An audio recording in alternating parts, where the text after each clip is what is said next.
آج کی کہانی رف رف کی زبانی، ہماری آج کی کہانی ہے کسان، کھیت اور ہیرے۔ ایک دفعہ ایک کسان جو ہے، اس کے بچے اس سے کہہ رہے تھے کہ اتنی عمر آپ نے گزار دی، ساری عمر میں کیا کیا آپ نے ہمارے لیے؟ صرف ایک مکان ہی بنایا اور تو کیا ہی کچھ نہیں۔ اس باپ نے ان کو سمجھایا کہ دیکھو، میں نے یہاں تک پہنچایا ہے، اب تمہارا کام ہے کہ تم اس کو اور آگے تک پہنچاؤ۔ لیکن وہ بچے محنت نہ کرتے، ان کی وہ محنت نہ کرنا ان کو آہستہ آہستہ انتہائی سست الوجود اور کاہل بنا گیا۔ اور پھر ایک دن کیا ہوتا ہے کہ کسان ایک فیصلہ کرتا ہے۔ اس نے اپنی وصیت لکھی اور بچوں کو بلایا کہ دیکھو، اب میری طبیعت ٹھیک نہیں رہتی، میں بڑھاپے کے اس حصے میں آ گیا ہوں جہاں کسی وقت بھی، ویسے تو اللہ جانتا ہے کہ کس کا آخری وقت کب آنا ہے، لیکن میں جتنی عمر گزار چکا ہوں، اب میرا وقت نسبتاً زیادہ قریب ہے۔ اگر میں مر جاؤں تو میرے سرہانے جو ہے وصیت 2 لفافوں میں پڑی ہے، تو آپ لوگوں نے پہلی وصیت کھولنی ہے، جس پہ نمبر 1 لفافہ ہے، اس پر عمل کرنا ہے۔ جب اس پہ مکمل عمل کر لو گے تو پھر دوسرا والا کھولنا ہے۔ تو بچے جو تھے انہوں نے وہی روایتی انداز میں کہ ابا جی ایسی باتیں نہیں کرتے، آپ کا سایہ ہمارے سر پہ سلامت رہے، لیکن بہرحال کل نفس ذائقۃ الموت، ایک دن اس کسان کی موت ہو گئی۔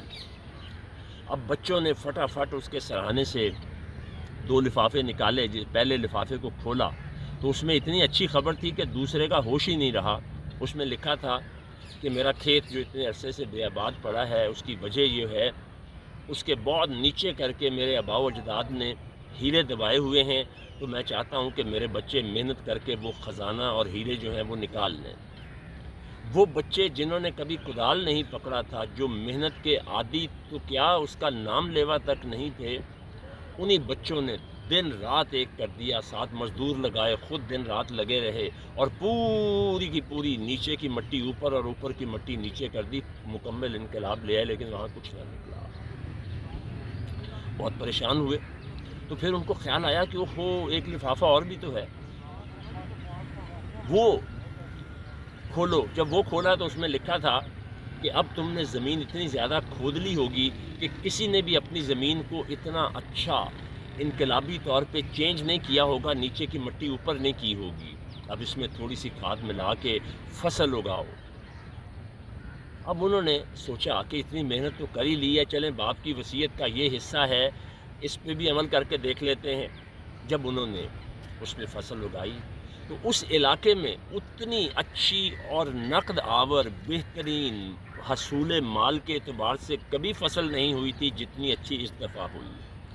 پھر وہ سر جوڑ کے بیٹھے بھائی سارے، تو انہوں نے کہا ہم نے یہاں سے ایب نارمل پروفٹ کمایا ہے، اور یہ یقیناً ہمارے باپ نے جو ہیرے بتایا تھا وہ یہی تھے جو ہم ساری عمر نہیں سمجھ پائے۔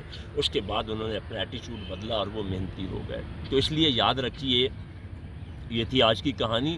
نامی کوئی بنا مشقت نہیں ہوا، 100 بار جب عقیق کٹا تب نگیں ہوا۔ تو یہ ساری محنتیں اور راز کامیابی جو ہے وہ محنت میں میسر ہوتا ہے۔ تو محنت جو ہے وہ ناکامی کو کامیابی میں بدل دیتی ہے، تو اس لیے محنت سے کبھی مت جی چھڑائیں۔ بہت شکریہ۔